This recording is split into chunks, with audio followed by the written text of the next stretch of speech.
Assalamualaikum warahmatullahi wabarakatuh. Bismillah, alhamdulillah, wassalatu wassalamu ala rasulillah wa ala alihi wa sahbihi wa wala amma ba'da. Saudara-saudara mahasiswaku yang berbahagia, khususnya mahasiswa semester 2 HA, semester 2 HB dan semester 2 HC. Pertama, marilah kita menjadikan puji dan syukur kepada Allah Subhanahu wa taala. Alhamdulillah, meskipun kita tidak bisa bertemu secara langsung, kita tetap masih bisa menyelenggarakan perkuliahan dan mudah-mudahan ilmunya tetap manfaat. Untuk itu marilah kita awali perkuliahan kita pada kesempatan ini dengan bersama-sama baca basmalah. Bismillahirrahmanirrahim. Saudara-saudara sekalian, sambil kita tetap mohon kepada Allah Subhanahu wa taala, mudah-mudahan musibah yang menimpa kepada kita semuanya segera dihilangkan. Maka jangan sampai kemudian kita tidak bisa mendapatkan ilmu sama sekali. Dalam kaidah dikatakan ma la yutraku kulluhu la yutraku kulluhu. Sesuatu yang tidak dapat dijangkau seluruhnya jangan ditinggalkan seluruhnya. Kemudian perlu saya sampaikan, karena hari ini adalah yang pertama, saya di hari-hari yang mungkin kalian itu banyak kesempatan, banyak waktu, saya justru sangat sibuk. Karena apa?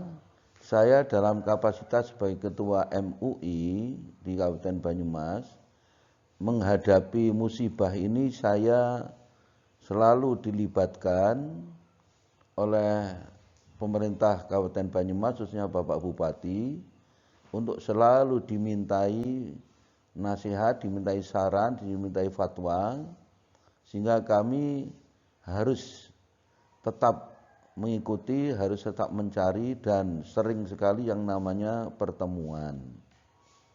Di samping itu, saya memang kondisinya juga kurang sehat. Oleh karena itu saya mohon maaf, ada beberapa mahasiswa yang menghubungi saya, belum saya beri jawaban. Insya Allah mulai hari ini, nanti mungkin 1 pekan itu 2 kali saya akan menyampaikan materi, sedang saya siapkan, dan mudah-mudahan sampai waktunya sudah selesai semua. Dan perlu saya sampaikan kepada seluruh mahasiswa yang belum membuat makalah, mulai materi yang saya sampaikan sampai yang terakhir segera dibuat, dan silahkan dikirim lewat ketua kelas atau kepada salah seorang mahasiswa yang kebetulan di Pondok Pesantren Darussalam untuk dikirimkan. Nanti sampai kepada saya sudah menjadi print-printan. Saya ini agak membaca kalau langsung di laptop atau di HP itu kurang. Oleh karena itu nanti langsung sudah print-printan sampai kepada saya. Makalah harus selesai, kalau tidak nilai saudara berarti dikurangi. Yang kedua, yang sudah didiskusikan di kelas, mohon untuk direvisi, diperbaiki. Kalau tidak, kalau makalahnya jelek, besok ya nilainya kecil. Kemudian bahan yang sudah dikuliahkan tetap dipelajari. Nah, ini topik-topik itu dipelajari dari buku-buku. Nah, ini yang ingin saya sampaikan itu pokok-pokoknya saja. Untuk pendalamannya silakan saudara seluruh mahasiswa untuk membaca buku-buku. Nah, kalau nanti ada pertanyaan, saya sendiri tidak mungkin, karena saya juga setiap hari menjawab WA yang masuk pada saya, terutama masyarakat Banyumas itu saya sudah menjawab setiap waktu itu tentang Jumatan, tentang bagaimana memulasaraan jenazah dan sebagainya, itu sudah sangat banyak. Itu saya sudah kewalahan, apalagi menjawab SMS atau WA saudara. Oleh karena itu saya mohon Nanti kalau ada yang bertanya silahkan pakai WA, tetapi sebaiknya juga dikoordinir oleh ketua kelasnya. Nanti kalau ada yang sama dijadikan satu, kemudian di print, nanti insya Allah pertemuan berikutnya saya jawab. Begitu caranya. Kalau saya nanti menjawab satu persatu, saya terlalu lelah itu. Oleh karena itu saya mohon maaf agak berbeda dengan dosen-dosen yang lain yang mungkin tidak punya kesibukan.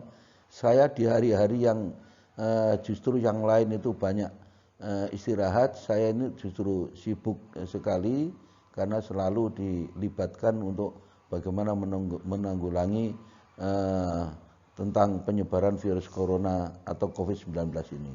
Baik, saudara-saudara sekalian, pagi hari ini atau pada saat ini saya akan menyampaikan topik tentang hadis sahih dan hadis hasan. Ya. Yang pertama, bagaimana tentang pengertian hadis sahih dan hasan. Ini nanti mencakup masalah pengertian hadis sahih, kemudian pengertian hadis hasan. Ya.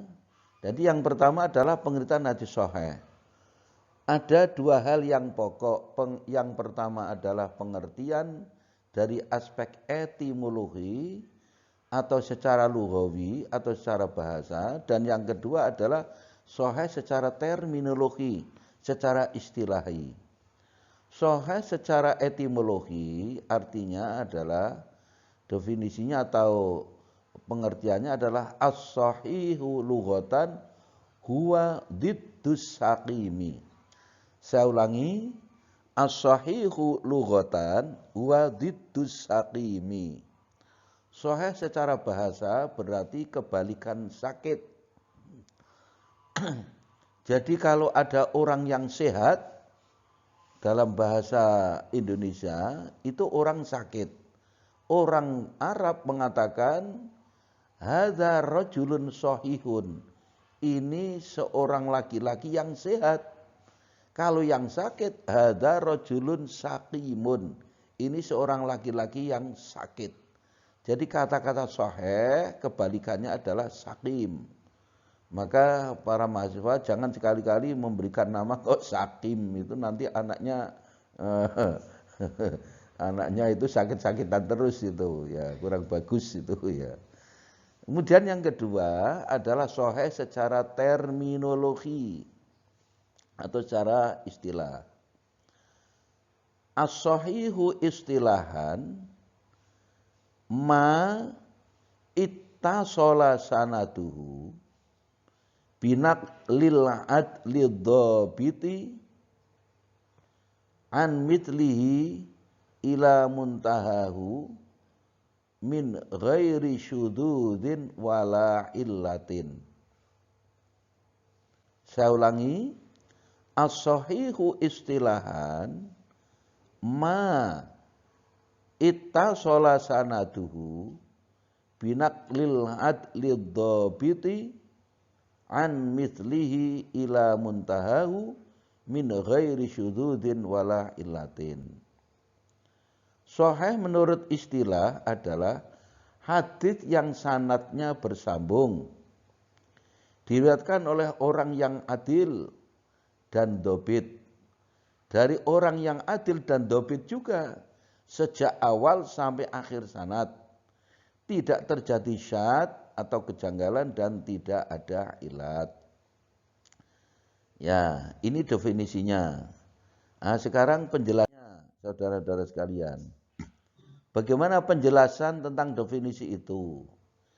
Dari definisi di atas, maka hadis sahih harus memenuhi beberapa syarat sebagai berikut. Yang pertama, sanadnya itu bersambung. Dalam bahasa Arab artinya adalah ittisalus sanadi. Nah, yang dimaksudkan ittisalus sanadi, sanad bersambung. Ingat, saudara dulu pernah saya sampaikan dalam tatap muka yang keberapa dulu, bahwa yang namanya menghitung sanad itu dari bawah. Jadi ingat dalam struktur, coba nanti dibuka kembali materi yang awal. Lihat struktur, S1, S2, S3, menghitungnya dari bawah. Satu bersambung ke dua, dua bersambung ke tiga ke atas, terus sampai Rasul sumber informasi, sumber beritanya. Nah, bersambung terus.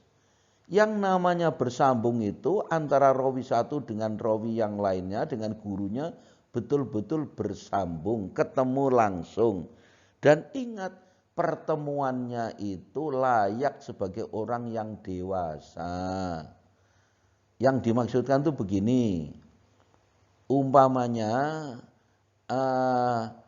rawi atau sanad 1 dengan sanad 2. Sanad 2 lahirnya 50 Hijriah, wafatnya 100 Hijriah. Kok sanad yang di bawahnya lahir 99, wafat 150, itu tidak dikatakan bersambung karena bertemunya hanya setahun. Bertemunya saja hanya pertemuan antara seorang anak bayi dengan kakek-kakek. Nah, itu tidak dikatakan bersambung. Yang bersambung itu waktunya itu cukup lama, layak sebagai orang dewasa. Itu namanya bersambung. Satu. Yang kedua, para perawinya itu bersifat adil. Adalatur ruwat. Nah, kalau kita dengar istilah rawi, ngitungnya dari atas. Rawi pertama, rawi kedua, R1, R2, ingat dulu. P1, P2 sampai ke bawah. Yang dimasukkan adil itu menyangkut masalah moralitas. Agamanya kuat, takwanya mantap, imannya tidak pernah berbuat dosa besar sama sekali, jarang berbuat dosa kecil, orangnya jujur, tidak berdusta. Nah, ini yang namanya adil, itu begitu. Nah, kemudian yang ketiga, para perawinya itu bersifat dobit. Dobit itu atau dobtur ruwat, rawinya itu adalah dobit, artinya menyangkut kecerdasan, yaitu berarti menyangkut masalah intelektualitas. Jadi rawinya itu cerdas, tidak suka lupa. Maka kalau orang yang lupa, orang bodoh tidak layak menjadi periwayat hadis, layak menjadi rawi hadis karena sering lupa, bahaya itu. Nah, itu cerdas, kuat ingatannya. Yang keempat, terhindar dari syad, kejanggalan. Janggal itu di sini maksudnya, semisal ada hadis, di situ jelas, di situ kuat, tapi kok bertentangan dengan hadis yang lebih kuat, umpamanya. Oh, itu janggal namanya. Nah, di situ tidak bisa memenuhi hadis sahih. Yang terakhir adalah terhindar dari ilat. Ilat itu artinya adalah cacat, aib.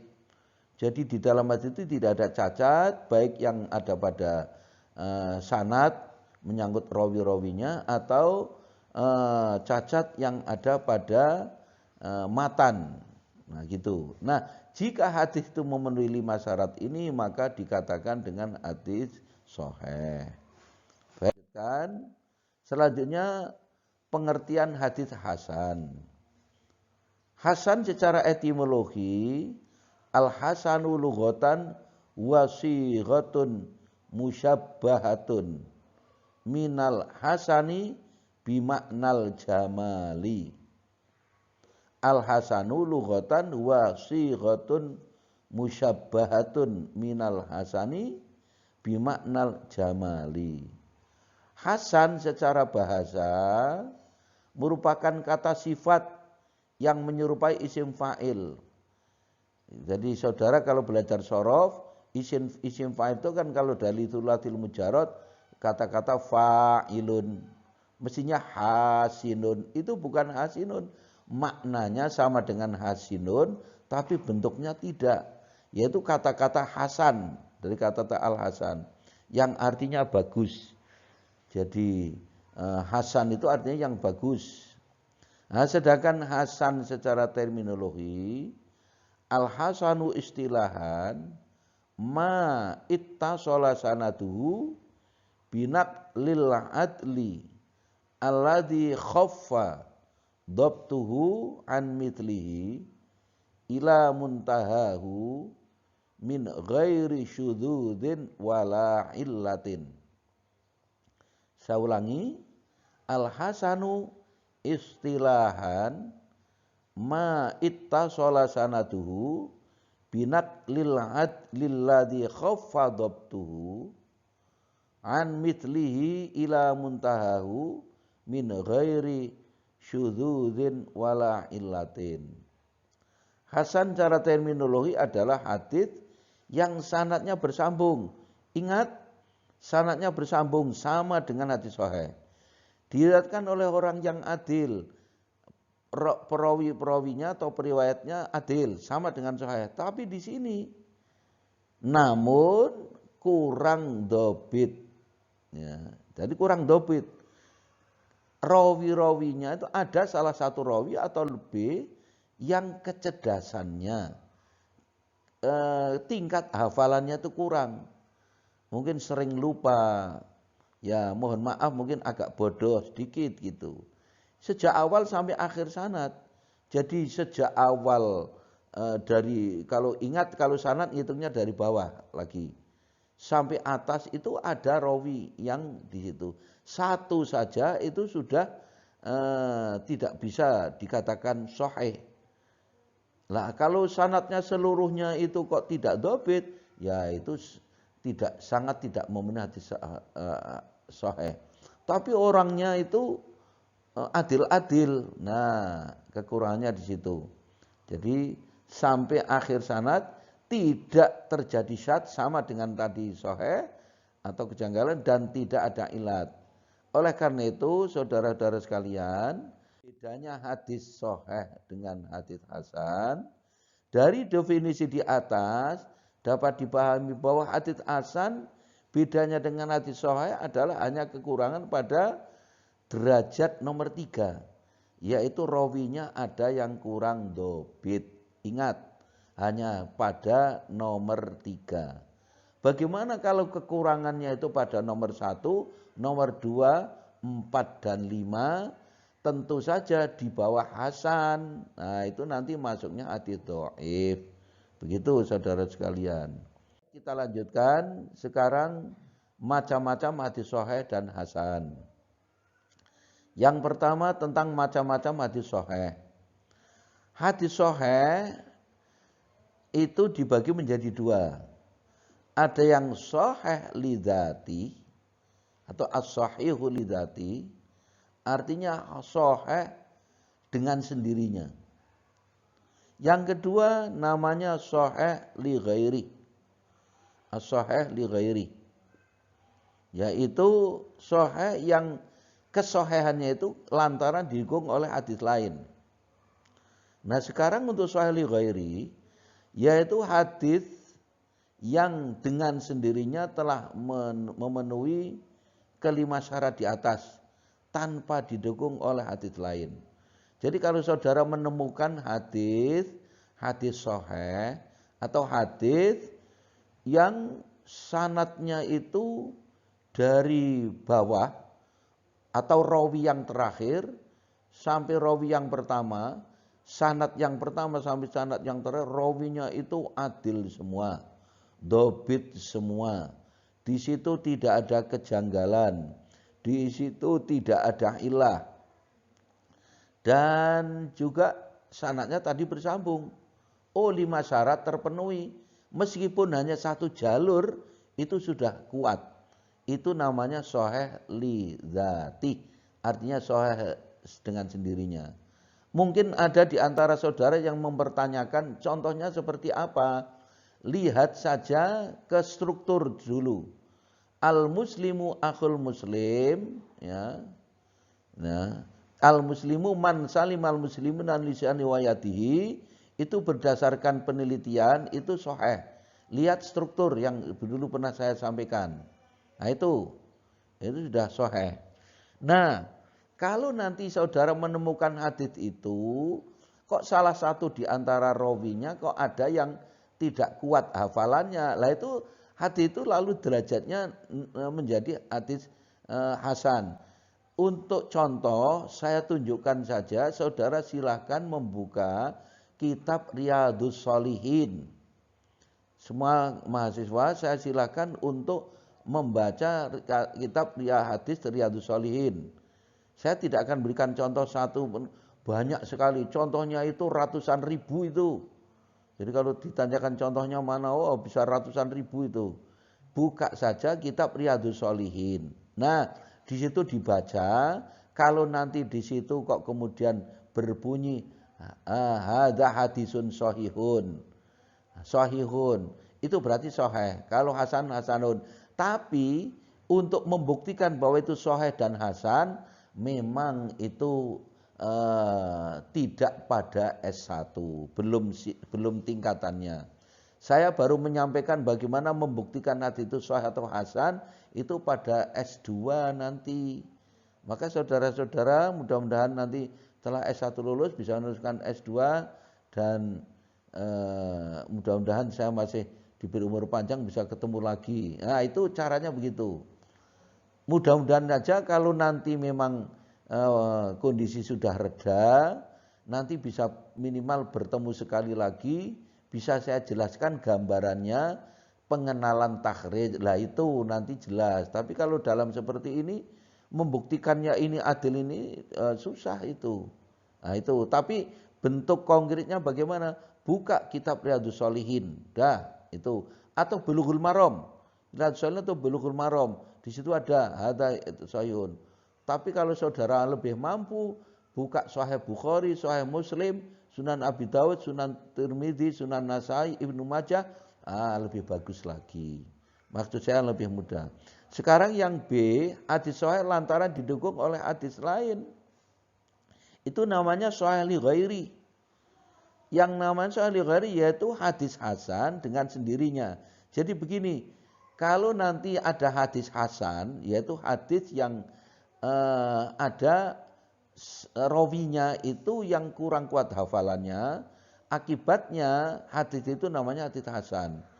Tapi kok kemudian ada hadis lain yang sama, yang di situ, nah nanti saudara ternyata ada yang namanya syahid atau mutabi. Nah, ingat dulu materi yang pernah saya sampaikan. Ada syahidnya, ada mutabiknya. Lalu mendukung sehingga memperkuat hadis itu. Nah, yang tadinya hadis itu hasan lidzati bisa menjadi sahih li ghairi, ya. Menjadi sahih li ghairi. Jadi tadinya itu hasan lidzati yang karena didukung oleh jalur lain selanjutnya naik derajatnya menjadi sahih. Dengan demikian hadis tersebut termasuk hadis hasan. Jadi tadinya hasan, tapi karena didukung oleh hadis lain, sehingga ketika kamu mendapatkan dukungan, hadis itu bisa disebutkan dengan hadis sahih li ghairi. Contohnya juga, kalau konkretnya memang belum saatnya di S1. Tetapi kalau ingin tahu betul, ya nanti bisa saya tunjukkan. Tapi nanti terlalu sulit, terlalu mendetilnya. Baik, kita lanjut. Materi berikutnya, macam-macam hadis hasan. Sebagaimana hadis sahih, hadis hasan itu juga dibagi menjadi dua. Namanya al-hasan lidzati atau hasan lidzati, hasan dengan sendirinya. Yang kedua adalah hasan li ghairi, hasan lantaran didukung oleh hadis lain. Jadi hasan lidzati yaitu hadis hasan, hadis yang hampir sama dengan hadis sahih. Artinya memiliki 4 syarat yang tidak terpenuhi hanya pada kedobitan rawinya saja. Jadi ada salah satu rawi atau berapa yang kedobitannya itu kurang. Berakibat hadis itu adalah namanya hadis hasan. Namanya hasan lidzati itu. Hasan dengan sendirinya. Nah, tadi ketika kita bicara sahih, kalau ada pendukung bisa naik menjadi sahih li ghairi. Maka kalau bicara kualitas, sahih li ghairi itu berarti lebih bagus dibandingkan hasan lidzati. Begitu. Yang kedua hasan li ghairi, yaitu hasan yang lantaran didukung oleh hadis lain, yaitu hadis dhaif yang didukung oleh jalur lain dan kedhaifannya itu tidak sampai menyebabkan orang menjadi fasik atau pendusta. Jadi tingkat kedhaifannya itu hanya kekurangan sedikit tetapi tidak pada nomor 3. Contoh umpamanya sanadnya tidak bersambung. Contohnya di tingkatan sahabat kok enggak disebutkan, itu namanya hadis dhaif karena mursal. Namanya hadis mursal. Nanti saudara buka lagi struktur. Pada tingkatan sahabat kok tidak disebutkan, meloncat dari tabi'in langsung kepada sahabat. Itu namanya hadis mursal. Lah tetapi nanti kok ada hadis lain yang meriwayatkan yang sama dan kebetulan ada buktinya. Oh, berarti di situ nanti bisa namanya hadis itu bisa memperkuat. Itulah kemudian menjadi hasan li ghairi. Yang tadinya ketika masih mursal itu dhaif, setelah ditemukan ada pendukungnya menjadi hasan li ghairi. Tetapi sekali lagi kedhaifannya tidak sampai menjadikan rawi itu menjadi seorang pendusta atau seorang yang fasik. Nah, lagi-lagi contohnya itu nanti bisa melihat di dalam kitab Riyadhus Shalihin. Di situ kadang-kadang disebutkan wadha'afahu, dan didhaifkan oleh siapa. Begitu. Itu contoh konkretnya. Kita lanjutkan sekarang. Bagaimana hukum hadis sahih dan hukum hadis hasan? Hadis sahih dan hasan dapat dijadikan hujah atau dasar hukum meskipun secara kualitas itu berbeda. Maksudnya sama-sama bisa dijadikan dasar hukum. Hanya kalau dasar hukumnya menggunakan hadis sahih itu tentu saja lebih kuat dibandingkan kalau dasar hukumnya pakai hadis hasan. Karena hadis sahih tingkatannya lebih tinggi. Apalagi kalau sahihnya sahih li dzati lebih tinggi dibandingkan yang sahihnya li ghairi. Tetapi sahih li ghairi masih lebih tinggi dibandingkan hasan li dzati. Hasan li dzati lebih tinggi dibandingkan hasan li ghairi dan begitu seterusnya. Artinya kalau hadis itu sahih dan hasan maka bisa dijadikan dasar hukum. Meskipun tadi sahih lebih kuat ya, dibandingkan hasan. Hal itu diakui oleh para ulama, baik ulama ahli fikih, ulama ahli hadis maupun ulama ahli usul fikih. Nah, kalau ada ulama kok menolak hadis sahih dan hadis hasan, itu luar biasa. Ulama itu hanya menerima hadis mutawatir saja. Itu nanti mendekati faham ingkar sunnah kalau begitu. Berapa biji yang namanya hadis mutawatir itu. Oleh karena itu hadis sahih dan hasan tetap bisa. Bahkan dhaif pun ada yang sebagian mengatakan bisa tetapi dengan beberapa syarat. Inilah saudara-saudara sekalian, sudah habis materi ini. Nah, tolong sekali lagi kalau ada yang bertanya nanti dikumpulkan oleh ketua kelas masing-masing dan ketua kelas nanti sampaikan kepada salah satu santri yang ada di pondok pesantren. Saya mohon saya dibantu sampai kepada saya yang bertanya siapa, kelas mana, nanti sudah menjadi print-printan. Sekali lagi saya itu sekarang sangat sibuk menjawabi pertanyaan-pertanyaan orang banyak dan saya dijadikan salah satu dewan penasehat di Pemda untuk menghadapi situasi ini. Mohon mahasiswa saya untuk memahami dan memaklumi. Makanya saya sarankan semua mahasiswa saya untuk mempelajari materi yang belum disampaikan, membuka buku-buku, ya. Saya tidak akan menambah tugas, tugasnya selesaikan makalah. kemudian nanti seterusnya sampai selesai saya insya Allah perkuliahan model seperti ini, dan yang pertanyaan-pertanyaan yang dulu juga nanti saya terima kalau masih ada yang bertanya, tapi mungkin kalau yang dulu-dulu nanti saya vending dulu, saya kumpulkan dulu. Baik, untuk hari ini saya kira sampai di sini dulu. Silahkan, insya Allah nanti untuk berikutnya saya sampaikan, karena saya juga harus menyiapkan dulu, yaitu karena kesibukan. Nanti saya sampaikan kepada salah satu mahasiswa yang kebetulan berada di Pondok Pesantren Darussalam. Marilah kita tutup, mudah-mudahan ada manfaatnya dengan membaca hamdalah alhamdulillahirabbil alamin. Mudah-mudahan kita diberi umur panjang dan dapat bertemu lagi. Selamat belajar, meskipun di rumah tidak usah patah semangat, sambil mohon mudah-mudahan segera dihilangkan dari musibah ini. Wallahu a'lam bishawab, wallahul muwaffiq ila aqwamit thoriq. Wassalamualaikum warahmatullahi wabarakatuh.